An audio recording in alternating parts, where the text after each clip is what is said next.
Hello friends, welcome to Communication Skills for Everyone. In this channel, you're going to learn English language skills, personality development, vocabulary, and all-round development. Today, let us learn Love Poem for a Wife by R.K. Ramanujan. Attipat Krishnaswamy Ramanujam was a poet, translator, linguist, and folklorist. Ramanujan is considered to be one of the cornerstones of Indo-American poetry. So, A.K. Ramanujan is regarded as one of the gems of Indian English poets. His poets are immensely popular among all lovers of poetry. Ramanujan poetry is a depiction of women's sentiments, feelings, and emotions in a direct way, without any gloss or sophistication. So there are no traces of alien influences on his poetry in spite of his long stay abroad. His poetry has technical excellence and bears the stamp of his individuality. Poems have a technical perfection.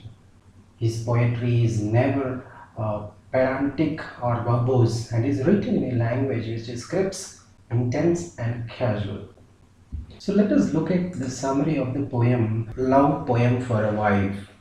The poem begins with the speaker describing a fight he had with his wife. It was so long that it felt like it lasted days. The argument brought to mind images from their different past. He looks back into his wife's past and sees her life as an adolescence in Eden, Yemen. The speaker also sees their present in India and all the colors and patterns of Kerala. In the second half of the poem, he wakes from a dream in which he saw his face merge with his wife's. They became the same person, an androgynous god. When he gets up, he is happy to have had this experience, but sad that they are once again physically separate people. In the end, his wife remains sleeping and he gazes at her in the morning light. So, this is about the summary of the poem. Let us look at the stanza 1 now, analysis of it. So, in the first lines of this love poem for a wife, the author begins by describing a fight he had with his wife. It was long, even though it only last night. It seems to be it lasted days. The argument brought to mind images from their past and their future, as well as those places they would never know. So the author describes the forest and waterfalls, as well as exchanges and marriages. The way in which these images bounce around to relate to how he speaks about and sees his wife's face. So when he thinks of his wife, he thinks of the way her face changes like chameleon. The speaker's reference that emerald wilderness of Kerala. This is Kerala, we know that state of India's Malabar coast. So it is also popular for its beautiful natural aspects and animals. So let us move to the stanza 2. This, from the reference to his wife's face, the speaker goes into stanzas, images that speak to his surroundings. They were brought to his mind. They bring to his mind when he thought about his wife. He imagines rubber plants and pepper wine. Imagines rubber plants and pepper wine, frogs with print patterns, different printed patterns. These patterns come from local dotted butterflies. Local dotted butterflies. There seems to be like butterflies. They are worn by grandmother day and night in a village. Day and night in a village. In the third stanza, love poem for a wife, the author speaks again of color schemes. Color schemes. The colors come from kites and greater snakes, both found in India. Again, there is another location referenced by the author in the second line of the third stanza. We can see that he speaks about Eden. This is the capital of Yemen. This is a place of great contrast. So, the author also talks about how his wife's adolescence was spent in the city Aden, but she and her family members were unable to remain there, so they were not there. So maybe they shifted to India. Stanza 4 continues with the dry and wet. Contrast continue with the dry and wet and hot and cold. This is related to the monsoon season. A kind of wind and blows from North Africa across the Mediterranean.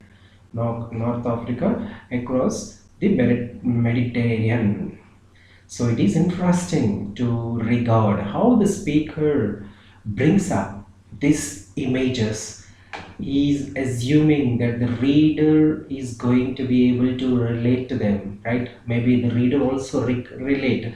However, one might want to consider the audience he had in mind. So focus is on the audience. He could be one of which is already familiar with the local customs, local colors, plants of that particular region of India, and the ups and downs and weather patterns in Aden. So this talks in the stanza 4. So in the stanza 5, the speaker changes direction slightly.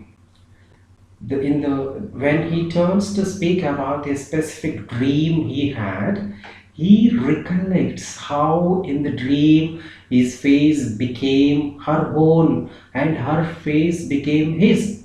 The separation was nowhere to be found. The separation was nowhere to be found because it's like one.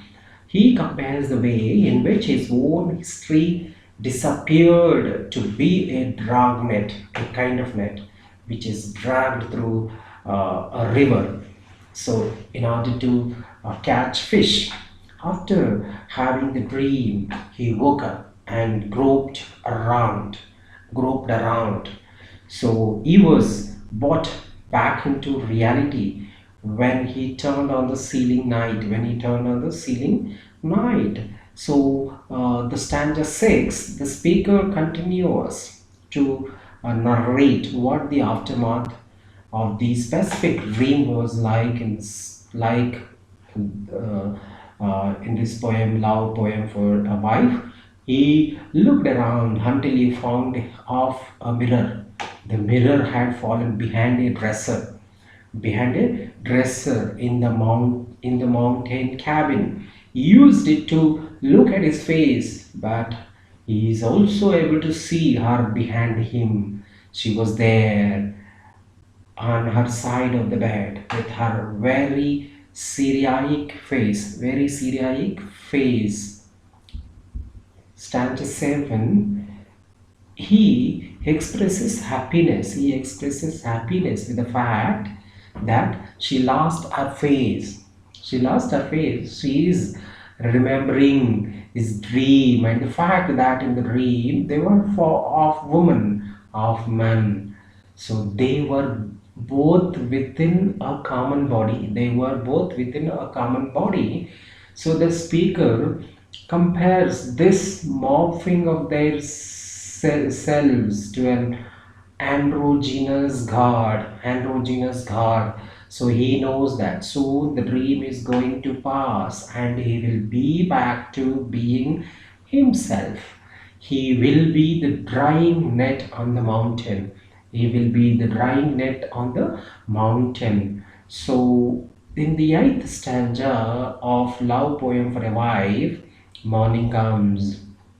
He wakes up first and looks again at his wife's face.